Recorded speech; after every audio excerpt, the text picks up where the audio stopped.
Okay, we continue Yoma, Ayin Ches Amud Beis 78b. We are in the discussion regarding wearing shoes on Yom Kippur, and we established yesterday that shoes made of other materials,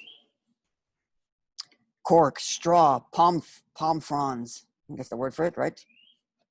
And yeah. But the fiber is something there that's soft that you can turn into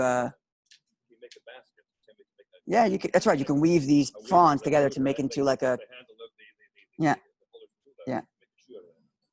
So all of these things are permissible. As we saw, even taking the cloth and wrapping it around one foot is permissible. That's what we explained. And as we said yesterday, today we're going to see a conversation which is going to help us understand this, the logic behind this, which is the logic is not a question of avoiding pleasure. And because we're avoiding pleasure, therefore don't wear shoes. It's not the issue. The issue is whether the item you're wearing constitutes as a halachic shoe. And if it constitutes as a halachic shoe, comfortable or not comfortable, you can't wear it. And if it doesn't qualify as a halachic shoe, comfortable or not comfortable, you may wear it. That's essentially what the Gemara is going to come to in the conversation that's about to follow. The Gemara says like this, but the Gemara presents it first as a question. We don't have the logic yet, we just have the fact. The fact is that all of these sages walked out with shoes that weren't leather. They wore cork, they wore straw, they wore palm fronds, whatever they were wearing, and they all, or cloth. Without the logic yet, the Gemara asked the following question. Yeah.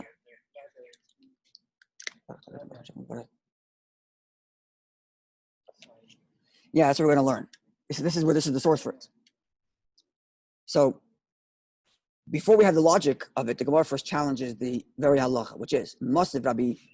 The line begins with the Hona.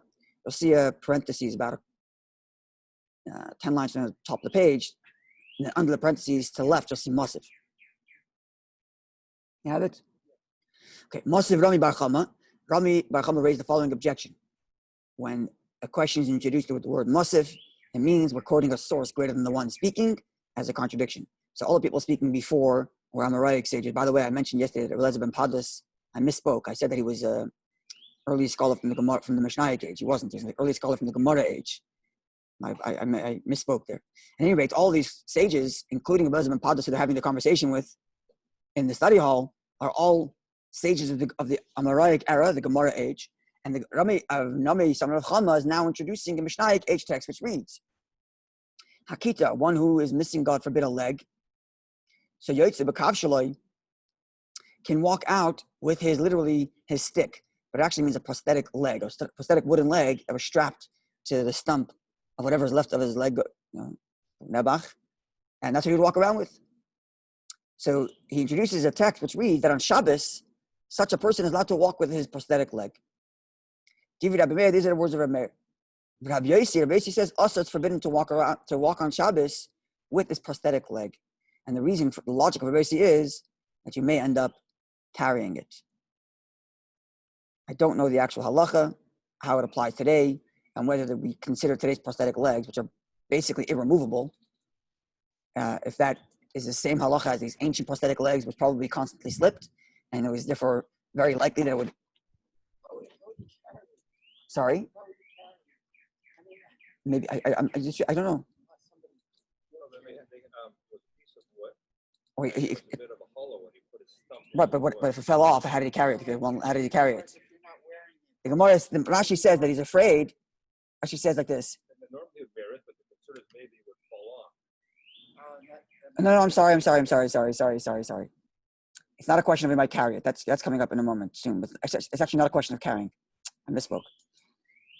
Rashi explains, because it's not a shoe, therefore it is carrying, even while you're carrying it on your leg. It is carrying. That is carrying because it's not a shoe, because it's not universal. But the concern of maybe carrying is coming up is a separate question, and that's a good question. I don't know technically how you carry it. But at this moment, it's on his leg, and because it's not a shoe, it's not an article of clothing, it is carrying. So again, I don't know how this halach applies today, and it's not really our subject matter.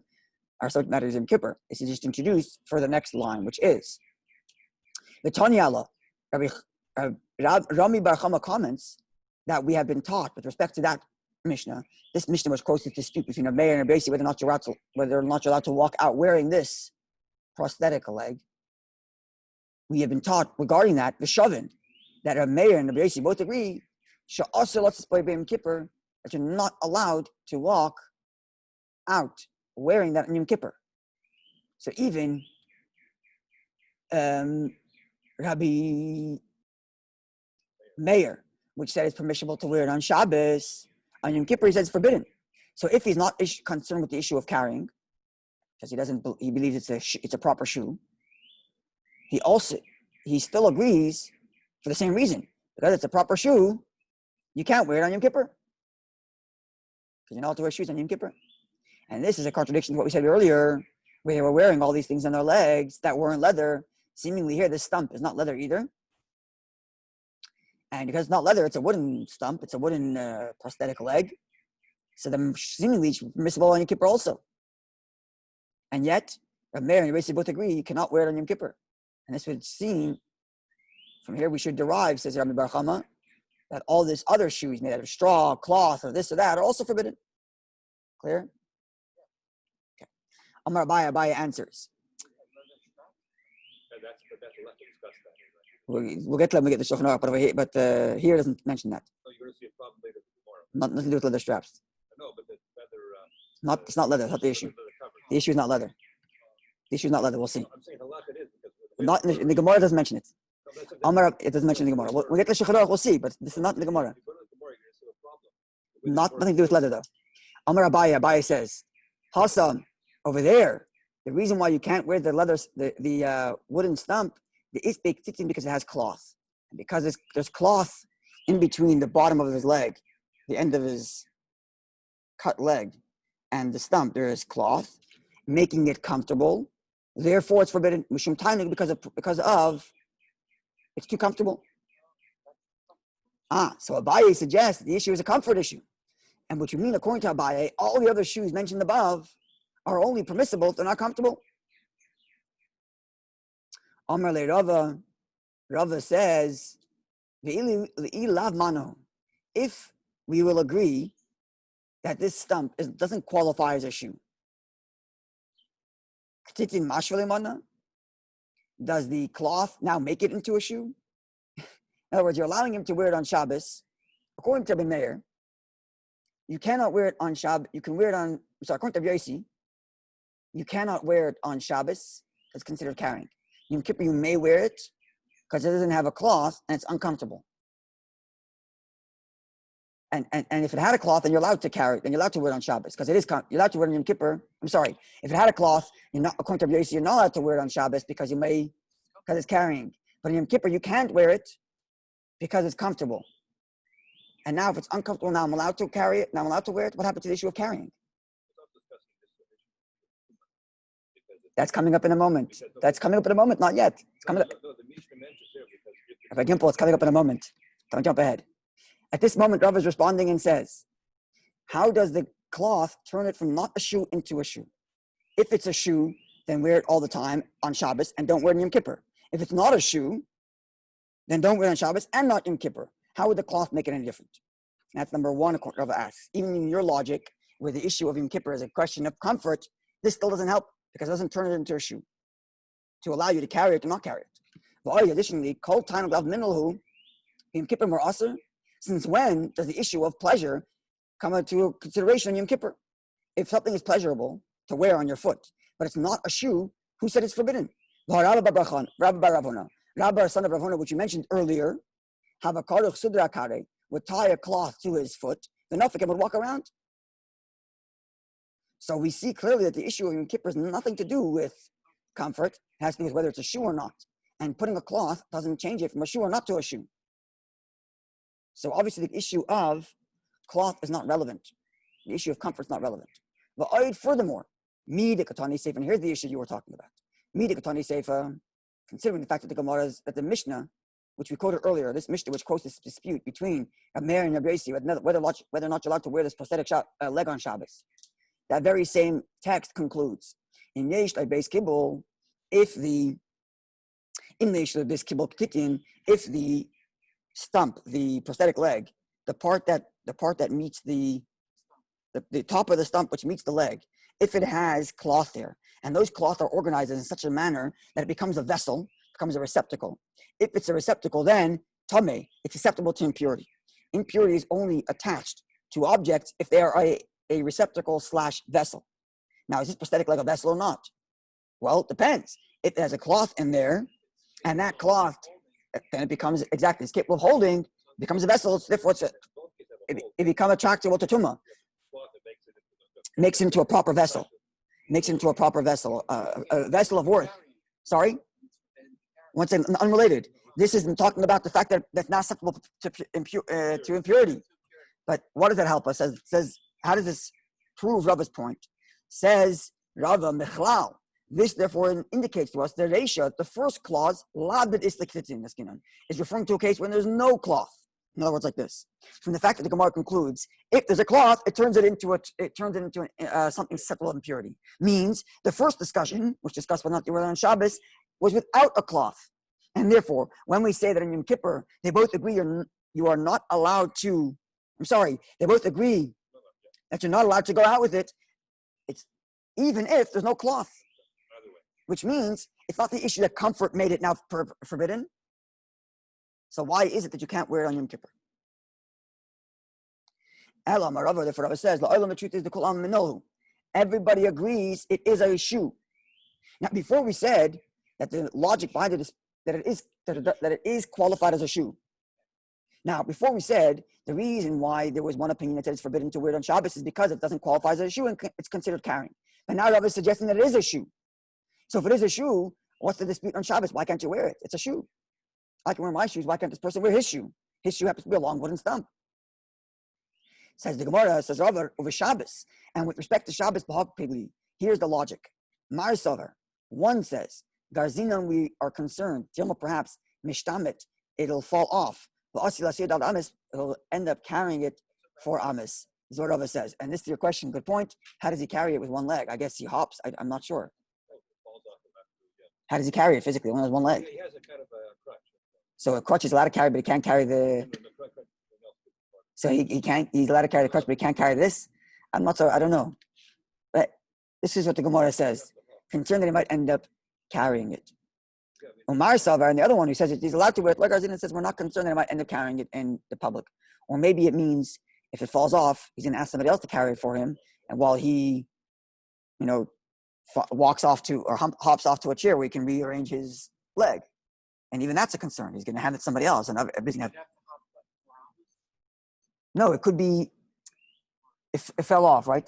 So he can't carry it. So he's going to give it to the person next to him. He says, "Hold it for a second," and he's going to go off to it, sit down, while he rearranges it. But if he gives it to somebody else, the other person might carry it. Maybe that could be the concern. This is not for walking, it's for show. Because there's another case where he has. It's for show, this? That's why. Rashi doesn't mention anything like that. No, but that's the portion of the Mishnah. In other words, he's not able to walk with it? Yeah, not really. So maybe he doesn't use it for walking. He uses it. He uses his crutches to walk, and this is just the thing to make it look nice, to make his pants look nice. That's right. Okay. Then it would be interesting to see the halach of Shabbos. I didn't look this up, but I wonder how it would apply to today's prosthetic legs, where it's not for show and it definitely does not fall off. At any rate, all to say that on Yom Kippur, the reason why one is not allowed to wear this prosthetic leg is because it constitutes as a shoe. Now, again, we have to see this in the modern poskim, not even the Shulchan Aruch, because we have to look in the more modern poskim. A prosthetic leg is not a shoe nowadays. In fact, people wear shoes on their prosthetic legs. It's more like an extension of the person's body and that he has to walk with it. So I would not imagine that one is required to take these modern prosthetics legs off on Shabbos and Yom Kippur. I don't imagine that the logic the Gemara is presenting here applies to modern versions of it, but it would still be interesting to see in modern poskim who actually deal with this question, which I'm sure there are. God willing, challenge accepted by today's Wednesday. So by Friday morning you can't learn. By Monday, God willing, I'll have the answer. Yeah. Concluding that this wooden shoe is a shoe. That's the thing, that it is a shoe. Not leather. Even though it's not leather. Yeah, that's very interesting. Yeah. That's why I was troubled by this. But the Gemara is mentioned in Rashi. Rashi or the Gemara does not mention anything to do with leather. That's a very good question. Meaning, if we were defining earlier that what makes a shoe is leather, here it's not leather; it's a wooden stump. And Rashi does not mention that the cloth were leather. And even so, Rabbi's conclusion is even if it doesn't have cloth that constitutes as a shoe, and yet it's completely wooden. Yeah. I do not consider that. That's a very good question. Yeah. I looked at that this type of shoe had leather with That's not the way Rashi learns it. You have to learn the Gemara differently. As a result, our chumras. You have to learn the Gemara differently. Even a shoe with. Yeah. So when we get to Shulchan Aruch, we'll get there. And then the question would be like, are today's running shoes and so on? They're chumras. We're gonna get to the Shulchan Aruch when we get there, God willing. Yeah. But I want to finish the Gemara on the issue of shoe. So we have quite a few lines of the Gemara to go. So let's move forward. And then God willing, on Monday, I hope to have the answer with respect to wearing prosthetic legs on Shabbos and on Yom Kippur. And Monday we'll look at the Shulchan Aruch itself, the Alter Shulchan Aruch with respect to shoes, because I hope today, presently, to conclude the Gemara's discussion on shoes. So let's see. Today midday. Sorry. Monday morning, Friday morning we could learn. It goes only to Chatzos on the 9th of. Friday morning we will learn. Okay, we'll continue Friday morning, God willing. Sorry, my apologies. Sorry. But even Thursday afternoon, after Chatzos, you can only learn Thursday afternoon after Chatzos until Tisha B'Av. You can only learn either A, things you learn every single day consistently, or matters related to mourning, or related to Tisha B'Av, like the Gemara and Gittin, Bab Basra, and other such things. Okay. Or you can read your Sifis if you'd like. Anyway, okay, so let's conclude the Gemara's discussion on shoes. We have about 10 lines to go, so let's move forward. Tan Rabbanan, our sages taught, Tinoikes, children, Returning Bakulan are allowed to engage in all of the forbidden items on Shabbat. On Yom Kippur, allowed to eat, allowed to drink, allowed to wash, allowed to put ointments, all of it. Chutz, with the exception of Milas Sandal. They're not allowed to wear leather shoes or wear shoes. Ma'ishna Milas Sandal. Why is shoes any different? Why is it that they're not allowed to wear shoes? Everything else they're allowed to. It says the Gemara, because people are going to say that some adult did it for him. There's a prohibition for an adult, even though children are not required to follow all Torah law, but an adult is not allowed to engage actively in making a child violate a Torah command. So, for example, a child is not commanded to not eat milk and meat. But a parent is not allowed to feed the child milk and meat together. That's for sure not because it's forbidden by pleasure, but even just non-kosher food in general. So even though they're not required to follow Torah law because they're children, they're not bar mitzvah yet or bat mitzvah, but nonetheless, parents cannot give it to them. And therefore, if you see a child walking around with shoes on Yom Kippur, you can safely assume that the parent did it for them. And therefore, looking at it, you'll say, oh, look, a parent violated Yom Kippur by making a child wear a shoe. Says the Gemara, one second, but Hanach Lami Amri Inchi of delay. The Gemara doesn't say, well, you see a child eating, you see a child wash, or you see a child clean, or you see a child walking around with ointment, you're going to say also the parent did it for him. Right? So, why is it any different? Sorry? Says the Gemara, Rechit v'sicha imur me'etmol avdi. But, so the Gemara says no. If you see a child who's nice, who's well cleaned on Yom Kippur in the morning, we see a child who has ointment smeared on his arm or something on Yom Kippur morning, you're not going to assume that the parent did it that morning. You'll assume the parent did it yesterday before Yom Kippur started. Says Gemara, if that's the case, the Gemara says maybe, then you see a child wearing a shoe, you'll say, okay, the parent put it on yesterday. Says the Gemara, no, sandal comes to a shoe, it's not possible. That it was done the day before. Why? Because the Amar Shmuel said, someone who wants to taste the taste of death, should tie on a shoe with a guinea and go to sleep. I'm assuming such tight shoes, it's bad for blood circulation when you're sleeping, and therefore it's unhealthy to sleep in a tied up shoe. And therefore, if you see a child wearing a shoe on Yom Kippur in the morning, you will not assume that the parent put it on for the day before. You'll know that the parent put it on today, and that's a problem. You cannot actively make a child violate a prohibition. But when it comes to food and drink, we can't make the kid fast. That's clear. You can't let the kid starve. The kid's not strong enough to fast. But washing, you see a child who's well cleaned, you're not going to assume that the parent gave him a bath that morning. You say the parent gave him a bath yesterday before Yom Kippur started. Clear? When it comes to shoe, there's no such option because it's forbidden to sleep in shoes. Now the Gemara challenges the whole premise by the simple text that we quoted at the beginning. The text we quoted at the beginning, which said, all children mutarin lechatchila. To begin with, it says children are permitted to do all the things in Yom Kippur. It doesn't say you could do the day before. It says you're allowed to do anything. Katani is what it says. So obviously the Mishnaic text is not concerned with what people are going to say. Because it says all of the things are permitted, with the exception of shoes. So what's the story? Why is it that I'm allowed to bathe my child on Yom Kippur? I'm allowed to put ointment to my child on Yom Kippur? And why shoes yes? Why shoes no? But I can't give them shoes. This is the Gemara. Elahanach. Now these items, food and drink, and washing and ointments, delav ribosayu. Sorry, hanach, these, wearing shoes, I'm sorry. These, the issue of wearing shoes, lav ribosayu, does not help the child grow. Gazur Rabbanon, our sages decree that they should not wear it because it doesn't help them in their growth. But hanach, but these, food and drink certainly, and even washing and anointing, the ribosayu, actually adds to their health and growth. Like Gazur Rabbanon, our sages did not forbid them. Now, how does smearing oil or some other ointment and washing help the child grow?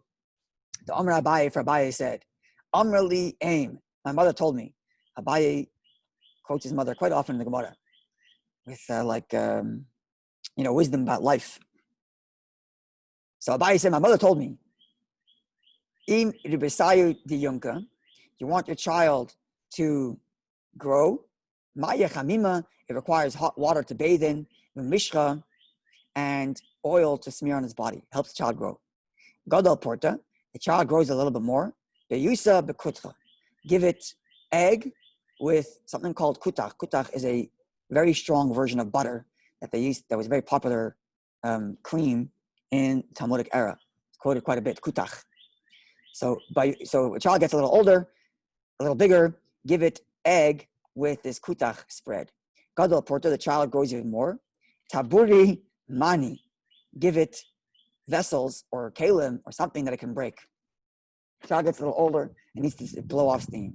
So give it some stuff that it can break. Give it some stuff that it can throw around. This is the Gemara's advice. And the Gemara says, Kihad Rabba, and this is indeed what Rabba did. Zavanu mani gezizi de parcha. He bought shreds or pieces of old clay pottery, and Libnei gave it to his children. And the child would break it as a game. Take the earthenware stuff and crack it and break it. Yeah. That's right. So your child is breaking china. The Gemara says, well, you missed the cue. You're supposed to give him something else that can break. Because you didn't give him something else that can break. It's going to break what you have. So you have to give the child like a little a space and toys that it can blow off its energy. Throw things and do things. This is an interesting little tidbit of some parental advice from the Gemara.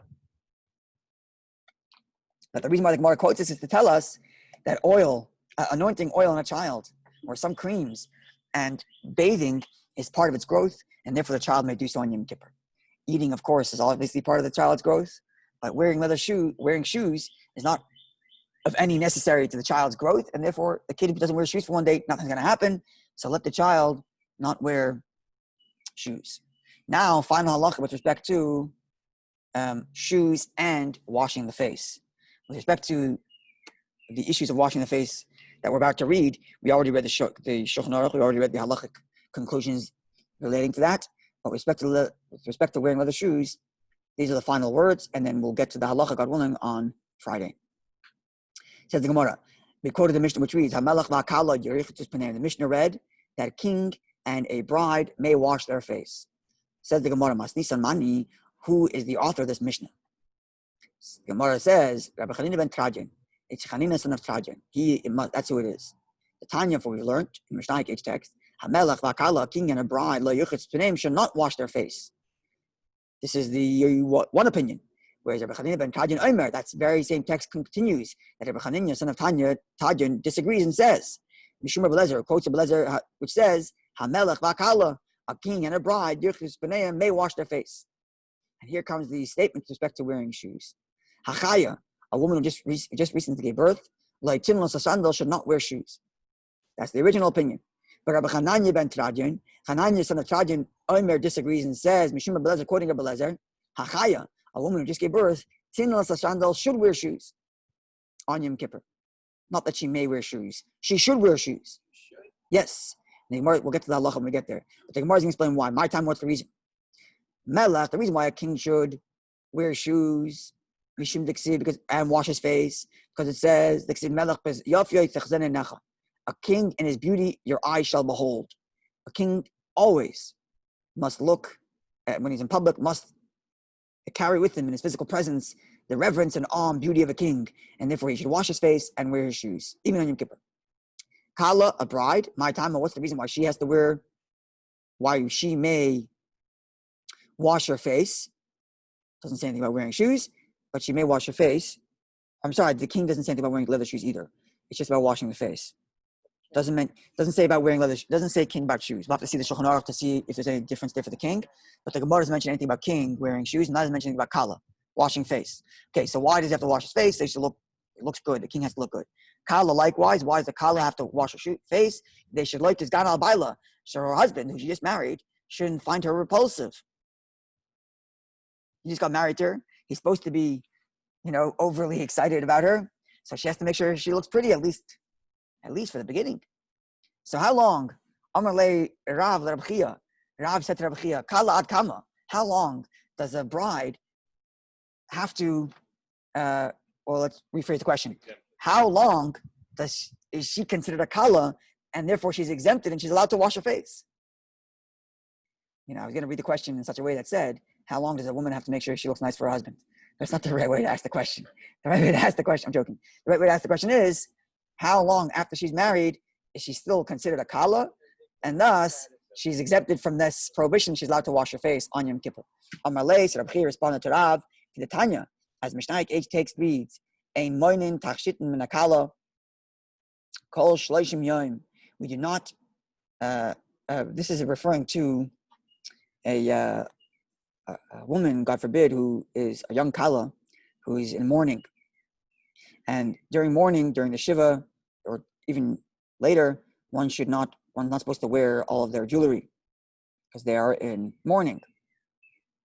But, says this Mishnah, that a kala, we don't make her take off her jewelry for 30 days after her wedding, even if she is a mourner.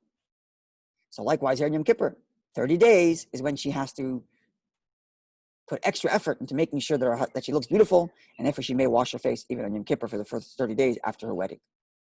Hachaya, someone who just gave birth, tinlas a sandal, should wear shoes. This was Rabbi Hananya ben Tradian's opinion, which is the Mishnah's opinion as well, it seems. And we'll get to the halacha when we get there. Why should she have to wear shoes? Yishum tzina, because otherwise she'll get too cold, and she is already a person of risk because she just gave birth. And as we're going to learn soon with respect to eating, she also has all kinds of dispensations there. But here we're telling her that she actually has to wear shoes for 30 days after she gave birth. So it seems like it doesn't here to give a time, but it would seem it's 30 days. I guess we'll get to the Shulchan Aruch. We'll see exactly how long that is. The Gemara doesn't say how long after her giving birth, but maybe 30 days. I don't know. At any rate, this woman just gave birth. She has to wear shoes so she doesn't get too cold and, God forbid, get sick when she's already a compromised patient having just given birth. Omar Shmuel says, and this is the final halacha with respect to wearing shoes, Im machmas sakanas akrav. Anyone who is wearing a shoe, not because they want to have the comforts of a shoe, but because they are afraid that in their walk to and from shul, or in their walk wherever they're going in Yom Kippur, they will be attacked, God forbid, by a snake or a scorpion if they live in such an area. Then, mutter, it is permissible to wear the shoes, even if they are bona fide leather shoes, because the wearing it is again not for pleasure, but to avoid danger. This is the final halacha from the Gemara with respect to wearing shoes. God willing, on Monday, we will look at the Shulchan Aruch, and all of these questions that we left open will, God willing, be clarified. Sorry? Any shoes, yes. We can wear any shoe. We'll have to see what the Shulchan Aruch says, but I assume today, first of all, today we don't live in such areas, but you can think of other concerns. I don't know, if it happened to be snowing, let's say, and you don't have any other shoes. The only boots you have are leather. We'll have to see the Shulchan Aruch, but my first response is that it would be permissible for following this halacha, not wearing it for pleasure. I'm wearing it because I can get sick otherwise. Like the woman just gave birth. Yeah, I can't say 100% for sure, but so it would seem to me. Yeah, I'm seeing now, as you mentioned, there's a whole Taisus here dealing with this prosthetic leg and exactly what it is. So we have to get to the Shulchan Aruch to see the actual conclusion. At the moment, we learned the Gemara as Rashi explained it, and then when we get to, God willing, on Monday, we get to the Shulchan Aruch, all of the loose ends that we mentioned here will be addressed, God willing. What did I say? Now, Friday morning, we'll learn. Yeah, God willing, Friday morning. Have an easy and meaningful fast, and God willing, before this fast even starts, we won't have to fast. We'll celebrate the 9th of Av as it was intended to be, which is Mashiach's birthday. Yeah, a wonderful day.